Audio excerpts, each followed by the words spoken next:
Now, when they got the Bill of Rights together and they got that in there, in many law books, you'll find that the preamble to the Bill of Rights is removed. I find that real interesting because it says, the conventions of a number of the states having at the time of their adopting the Constitution expressed a desire in order to prevent misconstruction or abuse of its powers that further declaratory and restricted clauses should be added. And as extending the ground of public confidence in the government will be best ensure the beneficent ends of its institutions. This is what we're talking about. We've got a Bill of Rights that says that we have this government that is our contract with government. Now, if you hire somebody as your subcontractor and they don't go by the letter of exactly what you wanted them to do, what do you do to them? You hand them a pink slip, you don't pay them. Forget that. You kick them on out. They violate it.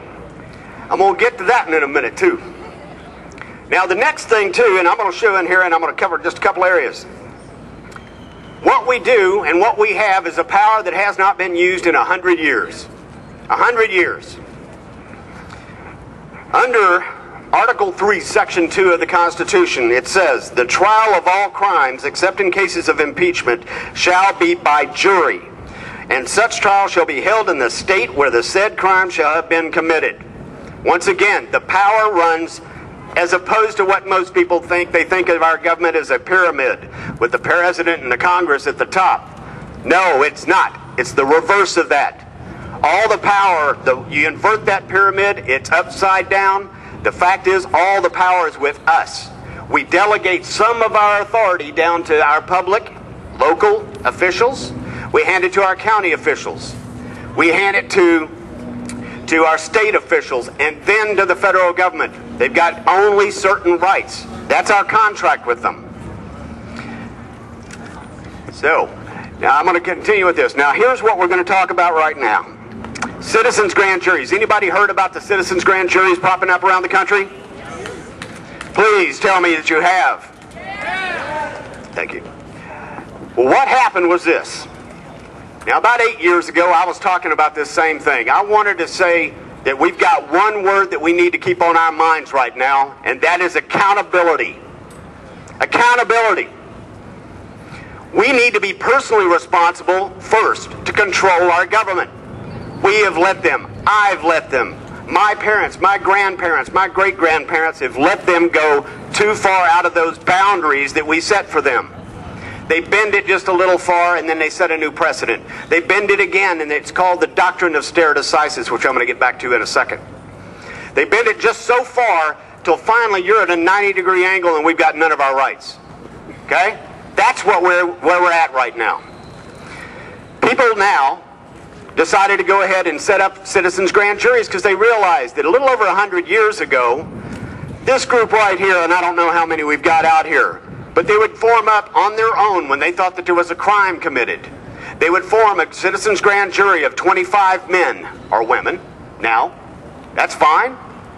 25 would get together and review the evidence and decide whether or not they had enough evidence to move forward. We still have grand juries. But now, we have taken back the power because so many people did not show up. Guess what? The courts took it over and said, we're going to send out notices. How many people in this crowd have ever served on a jury? I see a bunch of hands. Okay? Well, see, the fact is, back then, you did not get a jury notice. No, you just went down there and you joined up with that jury. That's what's happening now. The first ones that have started off is the AmericanGrandJury.org. Look at that up. Look it up. Now, they started to go after Obama. Reason being, eligibility. What did all these juries come up with? Right now, we've got almost 14 states setting up a state citizens grand jury to indict Obama, and the indictments have come down. Fraud and treason. Fraud and treason. Okay? Now, these citizens have looked at the evidence. This is not a joke. They've got judges that are already on board with this. They've got prosecutors on board. Recently, the Connecticut legislature took the same indictment coming out of Georgia, read it in their legislature, and realized they had enough evidence to ask their prosecutor at their attorney general's office special prosecutor to take up the charge to get Obama out.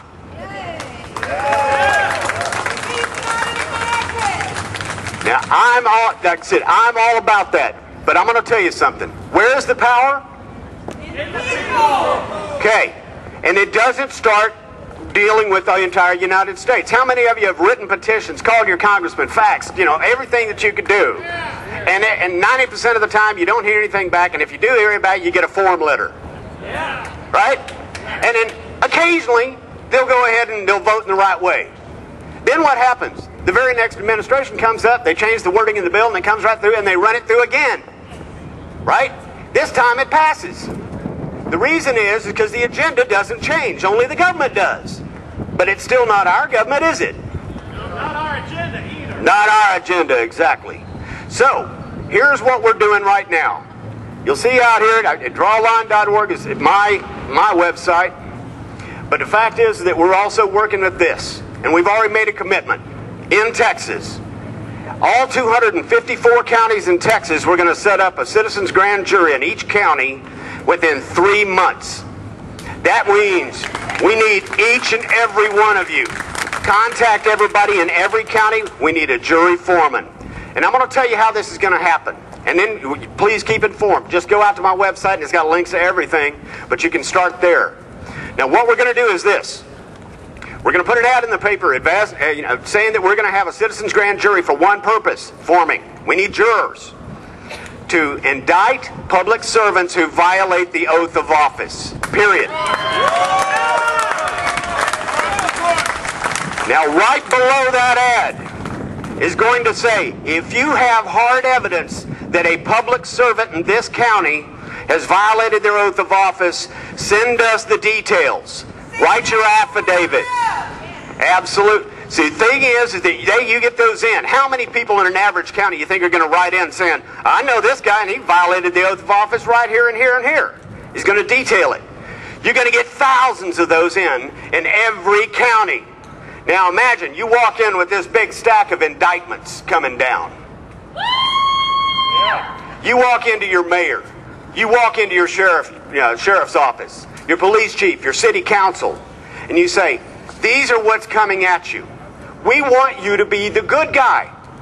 We want you to be the one that stands up and says, I'm going to hold the oath of office. And when a law is being forced upon my county that violates the Constitution, I'm nullifying at the county level. You see what I'm saying? This is very powerful. Now I'm going to tell you something. Over a long period of time, and I mentioned this before, remember that we've got equal protection across the states? When a precedent is set in the state, it is good everywhere? Think about that. All you have to have is a judge right there that makes a ruling. This is unconstitutional. Boom. It's unconstitutional everywhere. Second thing is the doctrine of stare decisis, where they say a judge makes a ruling and he bends those unalienable rights, infringes on them just a little bit for this case. It becomes a precedent. 2 months, 6 months later, a year, that another judge comes up. He's got another case. He bends it a little further. And then another one bends it even further until we're so far off track. That is how we've had our government stolen and we haven't watched them. Okay? Now, when we use that same thing and we set a precedent and it goes nationwide, guess what we're doing? We're bringing back our government quick. Obama's view of America looked like Swiss cheese. I can't go into that county because they're constitutionals. I can't go into that state, they're constitutional. All of a sudden it's gone. We've got our country back and we don't have to wait till 2010.